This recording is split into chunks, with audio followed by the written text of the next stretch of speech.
Welcome to Sasi official. Rajini sir படம் பண்ணணுன்னா விஜய் ரசிகர் சர்டிஃபிகேட் கொடுக்கணுமா, நீங்கள் இந்த படத்தை ரிலீஸ் பண்ணலாம் வேணாம் அப்படின்னு சொல்லி இப்போ சோஷியல் மீடியாவில் ஒரு விஷயத்தை வைரலாக்கிட்டு இருக்காங்க. அதுக்கப்புறமேட்டுக்கு ஜெயிலர் 2 படம் பற்றியும் தர்மன் படம் பற்றியும் அது எப்போ ரிலீஸ் ஆக போகுது, என்ன ஸ்டேட்டஸ், இது எல்லாத்தையுமே பார்த்துடலாம்.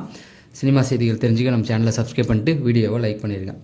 ஃபஸ்ட்டு எடுத்தோடனே நான் 2 நாளாக பேசியிருக்கேன். நிறைய பேர் கமெண்ட் செக்ஷனில் சொல்கிறாங்க, அப்படிலாம் இல்லைங்க, விஜய் ரசிகர்கள் ரஜினி எதுக்கிறது இல்லை, அவங்க அரசியலில் பிஸியாக இருக்காங்க, ரஜினிலாம் அரசியலுக்கு வரத்துக்கு வாய்ப்பே கிடையாது, அவரெல்லாம் யார் ஜனாதிபதி ஆக்குவா, அவருக்கு வயசாகிடுச்சு ஆச்சு பூச்சின்னு இந்த அணில்கள் கருதுறதை பார்க்க முடியுது.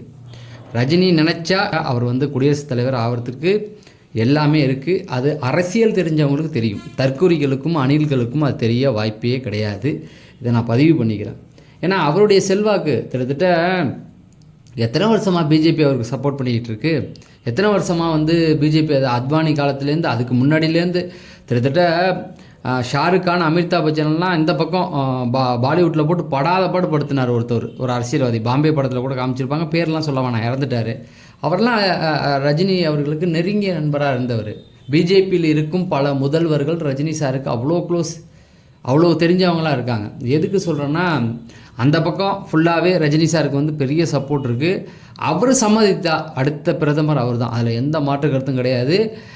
அதுக்கப்புறமேட்டுக்கு இந்த பக்கம் ஆளுநராக ஆக்கிறதுக்கும் வாய்ப்புகள் நிறையா இருக்குது. எதுக்கு இதெல்லாம் சொல்கிறேன் அப்படின்னு பார்த்தீங்கன்னா, அவர் ரஜினி சாருக்குன்னு ஒரு செல்வாக்கு இருக்குது. உங்களுக்கு தமிழ்நாட்டோட முடிஞ்சிடும் யாராக இருந்தாலும், ரஜினிகாந்துக்கு இந்திய அளவில் இருக்குது, அவ்வளவுதான். அதுதான். ஏன்னா இப்போ லாபி தாவேகா சார்பில் ஹிந்திலலாம் பெருசாக ஜியோலாம் இங்கே மூடிட்டாரு, சட்டம் போடுறாரு, அதை போடுறாரு அப்படின்னு சொல்லி என்னமோ பிரதமர் ஆக போகிறாங்களாம். டேய் என்ன போங்கடாடி, நீங்கள் என்ன வேணால் பேசலாம், அது ஒரு பப்ளிசிட்டியை க்ரியேட் பண்ணும். அது எதுக்கு க்ரியேட் பண்ணுறாங்க அப்படின்னா, இங்கே நடக்காத ஒன்று அங்கே நடந்த மாதிரி காட்டுறாங்க. தமிழ்நாட்டில் இந்தியாவிலே சிறந்த முதல்வர் அப்படின்னு சொல்கிறதுக்கு பிஜேபி விட்டுருமா? பிஜேபிக்கு தெரியாது, கொஞ்ச நாள் பார்ப்பாங்க, அப்புறமேட்டுக்கு அப்படியே அழிச்சு விட்ருவாங்க. சரி, அது போகட்டும். நமக்கு என்ன பிரச்சனைனா, நம்ம ஒரு வீடியோ போட்டு கொண்டாடுறோம், நீ எதுக்கு இங்கே உள்ளே வர, அவ்வளோதான். நீ முதல்வர் அதுவோ இதுவோ நாங்கள் ஏதாவது பேசுகிறோமா, நீ இருந்துட்டு போ, ஒபாமா ஆகு அப்படிங்கிற வரைக்கும் நம்ம சொல்லிட்டோம். ஆனாலும் திரும்ப இங்கே கமெண்ட் பண்ணிட்டு ஓடிடுறது எதுக்கு? உங்கள் கேவலமான புத்தி. இப்போ விஜய் முதல்வர் தான் பண்ணாங்கன்னா விஜய் முதல்வர்னு கூப்பிடலையா? மாண்புமிகு தமிழர் முதல்வர்னு சொல்கிறோம்ல, அதோட விட்டுட்டு போ. எங்கள் தலைவருக்கு அந்த ஒரு வாய்ப்பு இருக்குது அப்படின்னு சொல்லி ரசிகர்கள் கொண்டாடும் போது அதையும் அதை ஏற்றுக்குங்களேன். பிரதமர் ஆகட்டும், வாழ்த்துன்னு சொல்லட்டுமே. ஏன் உங்களுக்கு அந்த எண்ணம்? கமெண்ட் செக்ஷன்லாம் தேவையில்லாத கெட்ட வார்த்தைகளை பதிவிட்டு போகிறீங்க. வாழ்த்துக்கள் சொல்லிட்டு யாராவது ஏதாவது சொல்ல போகிறாங்களா அப்படிங்கிற சட்டமன்றத்தில் போய் பதில் கொடுங்க. அங்கே பிரேமலதா விஜயகாந்த் இன்றைக்கி அடித்து வச்சாங்க, ஒரே அடி. உண்மை, எல்லாருமே கருத்து கணிப்பிலெல்லாம் பேசிட்டாங்க. ஆதவ அர்ஜுனா ஏந்திரிச்சாவே அங்கே ஒரு பிரச்சனை வருதே தவிர அவர் ஆக்கப்பூர்வமாக கொண்டு போகல, சண்டை போட தான் ட்ரை பண்ணுறாருன்னு. அதை போய் திருத்துங்க. பதிலே சொல்கிறது கிடையாது, கேட்ட கேள்விக்கு சண்டைக்கு தான் வராருன்ட்டாங்க. இதுக்கு மேலே என்ன சொல்ல முடியும்? அது கருத்து கணிப்பி வச்சா எல்லாருமே ஆதவ அர்ஜுனா சண்டை தான் போடுறாருன்றாங்க. அதெல்லாம் போய் மாற்றுறதுங்களா இங்கே நின்றுட்டு உயிரை வாங்குறாங்க.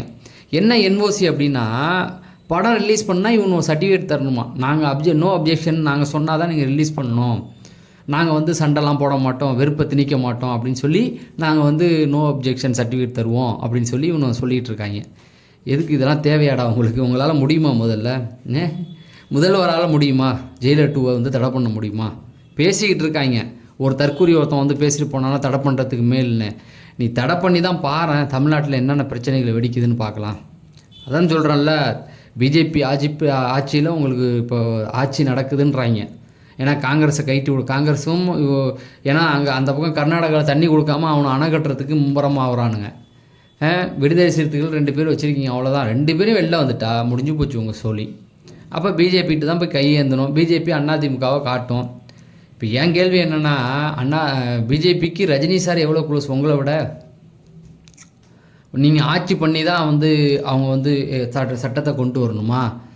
இது கவர்னர் ஆட்சி அப்ளை பண்ணாவே பிஜேபிக்கான சட்டம் வந்துடும். உங்களை அவர் தூக்கி வைக்கணும். எதை போய் நீங்கள் காலில் விழுந்து கெஞ்சுறனால கொடுத்துருக்காங்க.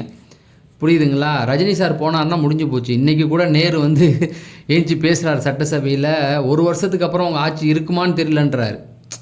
அதுக்கு இவர் சொல்கிறார் இருக்கும் அப்படின்னு சொல்லி சபாநாயகரே சொன்னார். எதுக்கு இதெல்லாம் சொல்கிறேன்னா, அந்த நிலமையில் போது நீங்கள் அதை கவனிக்காமல் இங்கே ரஜினி சாருக்கு நோ அப்ஜெக்ஷன் சர்டிஃபிகேட் தர போகிறாங்களாம்.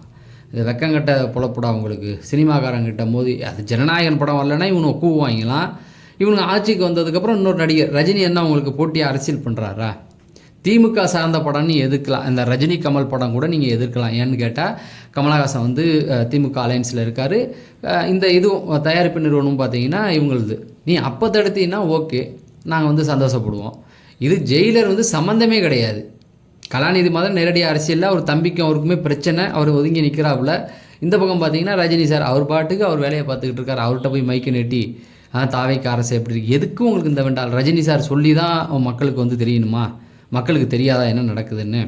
அப்போ வாண்டடாக வண்டி ஏறி ரஜினி சாரை இழுத்து, ரஜினி சார் இப்போ ஒன்றும் இல்லை, ரஜினி சார் அவருடைய ஈகோவெல்லாம் விட்டுட்டு, அவருடைய ஈகோன்னு சொல்ல முடியாது, அவருடைய அந்த வளர்ச்சி இருக்குல்ல, அவருடைய உயரம், அதெல்லாம் விட்டுட்டு நேராக விஜய்கிட்ட கால் ஷீட் வாங்கி அப்பாயின்மெண்ட் வாங்கி தான் பார்க்க முடியும். விஜய் சும்மா போய் பார்த்துட முடியாது, அப்பாயின்மெண்ட் கேட்கணும். அவங்களுக்கு அதுதான் ஆசை.